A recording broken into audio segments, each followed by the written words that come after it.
It has been more than 16 years since a civilian working for the Navy was charged with passing secrets to Israel. Jonathan Pollard pled guilty to conspiracy to commit espionage and is serving a life sentence.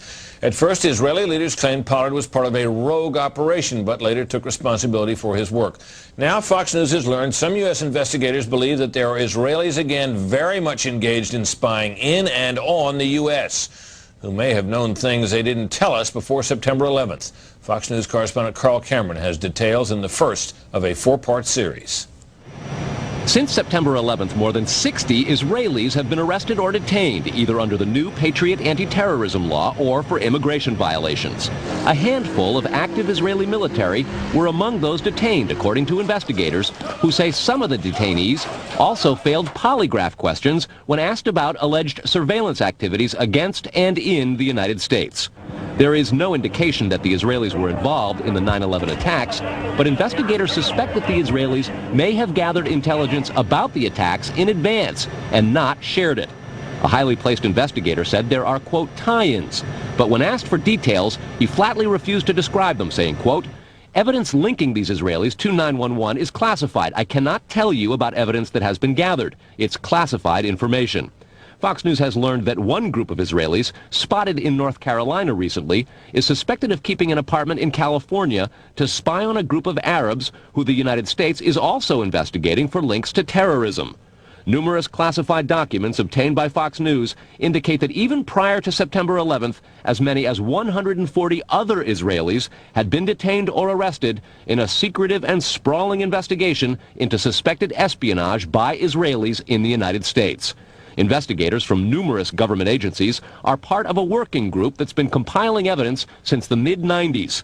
These documents detail hundreds of incidents in cities and towns across the country that investigators say, quote, may well be an organized intelligence gathering activity. The first part of the investigation focuses on Israelis who say they are art students from the University of Jerusalem and Bezalel Academy. They repeatedly made contact with U.S. government personnel, the report says, by saying they wanted to sell cheap art or handiwork. Documents say they, quote, targeted and penetrated military bases, the DEA, FBI, and dozens of other government facilities, and even secret offices and unlisted private homes of law enforcement and intelligence personnel.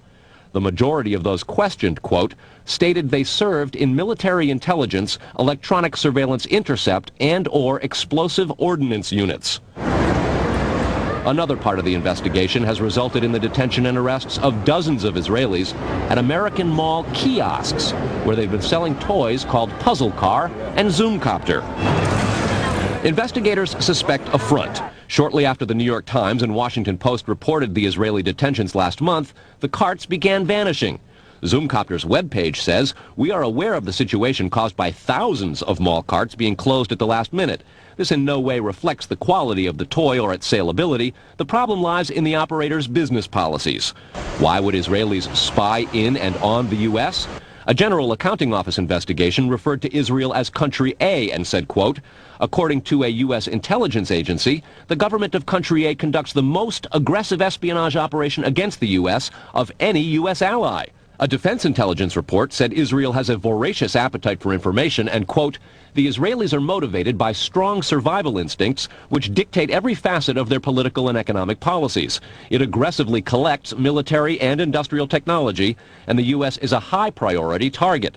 The document concludes, quote, Israel possesses the resources and technical capability to achieve its collection objectives. A spokesman for the the Israeli embassy here in Washington issued a categorical denial, saying any suggestion that Israelis are spying in or on the U.S. is, quote, simply not true. There are other things to consider, and in the days ahead, we will take a look at the U.S. phone system and law enforcement's methods for wiretaps, and an investigation into the possibility that both have been compromised by our friends and allies overseas. Brett? Carl, what about this question of advanced knowledge of what was going to happen on 9/11? How clear are investigators that some Israeli agents may have known something? Well, it's very explosive information, obviously, and there's a great deal of evidence that they say they have collected, none of it necessarily conclusive. It's more when they put it all together. A bigger question, they say, is how could they not have known? Almost a direct quote, Brett. This going to the fact that they were spying on some Arabs, right? Correct. All right, Carl, thanks very much.